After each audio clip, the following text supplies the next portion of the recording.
Alors, il y a plusieurs mois de ça, quand j'ai créé ma plateforme Sophro Continue et que je commençais à en parler sur les réseaux sociaux, donc j'ai dit que c'était une plateforme où on allait réviser certains exercices qui n'étaient pas forcément maîtrisés ou bien compris par les sophrologues, comme par exemple la vivance de la liberté ou la sophrocorrection sérielle, etc.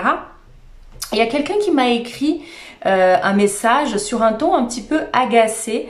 Cette personne n'était pas forcément agacée contre moi, quoique peut-être, mais elle me disait que c'était pas tout à fait normal de continuer de payer pour continuer de se former. Alors qu'est-ce que ça voulait dire? Est-ce que ça voulait dire que la formation qu'elle a faite, elle n'était pas suffisante, que c'était une arnaque, elle a carrément employé ce mot-là, que ça devait être forcément une arnaque si il fallait continuer de se former.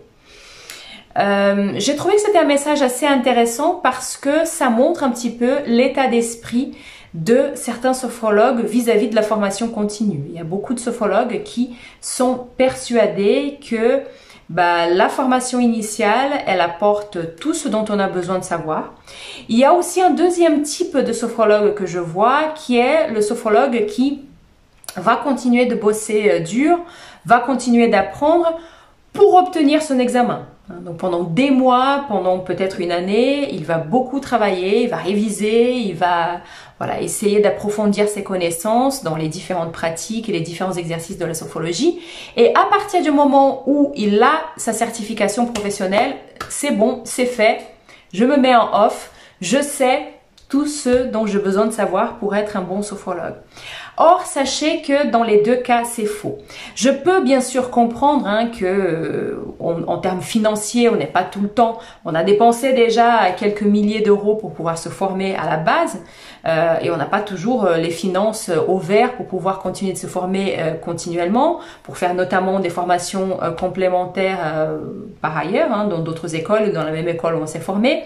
Je sais très bien que parfois, on n'en a pas envie, notamment quand on vient de passer l'examen et que justement, on a passé des mois et des mois à bûcher, on a envie de se mettre un petit peu les neurones au repos et ça aussi, je peux parfaitement le comprendre.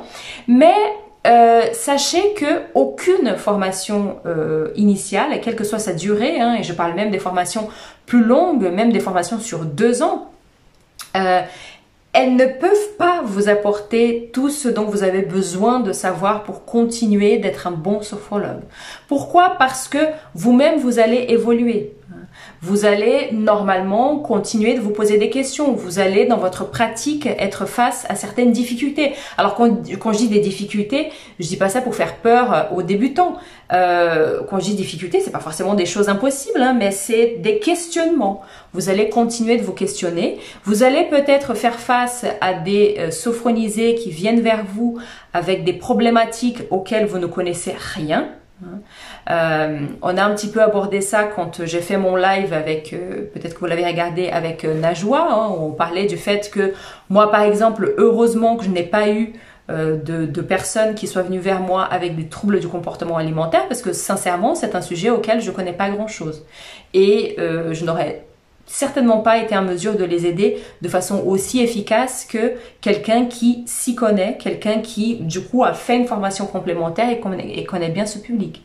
Donc pour toutes ces raisons-là, parce que vous allez continuer d'apprendre, parce que vous allez rencontrer des personnes qui vont faire que vous allez vous poser des questions, parce que vous allez continuer d'échanger avec d'autres sophrologues, vous allez tout le temps avoir besoin, enfin tout le temps, quand je dis tout le temps, c'est pas tous les jours de votre vie, vous n'allez pas dédier 2 heures par jour à la formation continue, c'est pas ça. Mais c'est tout à fait indispensable de continuer d'apprendre tout au long de votre formation. Cette formation continue se fait de différentes façons.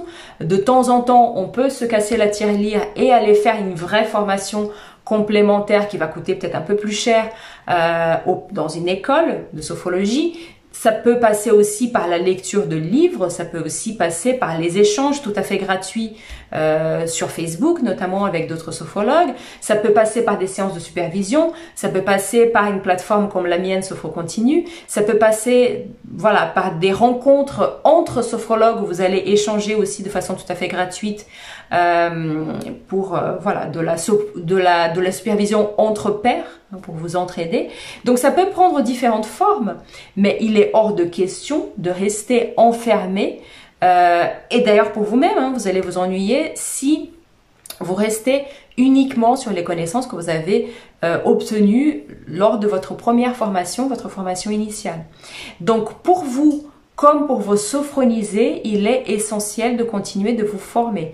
C'est, pardonnez-moi du terme, hein, je ne veux insulter personne, mais c'est très naïf de penser que vous allez en 6 mois ou en 1 an ou en 2 ans obtenir toutes les informations nécessaires pour exercer ce métier jusqu'à la fin de votre vie. Enfin, si tel est votre souhait. La formation continue, d'ailleurs, elle s'inscrit... on a une culture de la formation continue en France. Hein, on cotise tous les mois pour ceux qui sont salariés et même pour ceux qui ne sont pas salariés. Donc, même les auto-entrepreneurs cotisent tous les mois pour avoir droit à des formations, pour continuer de se former. Donc, c'est bien pour une raison, si ça existe. Hein. Donc, je voulais juste... voilà. C'est une petite vidéo qui est assez courte, mais... pour vous dire non, ce n'est pas complètement délirant, ça ne veut pas dire que votre formation initiale est une arnaque si vous continuez de vous former, bien au contraire. Ça veut dire que vous êtes un bon professionnel et que vous souhaitez continuer d'être un bon professionnel qui va avoir toutes les capacités et toutes les connaissances et toutes les compétences nécessaires pour accueillir un maximum de personnes. Voilà ce que j'avais à dire donc cette semaine. J'espère que cette vidéo vous aura un petit peu aidé et j'espère vous retrouver très vite pour une prochaine vidéo.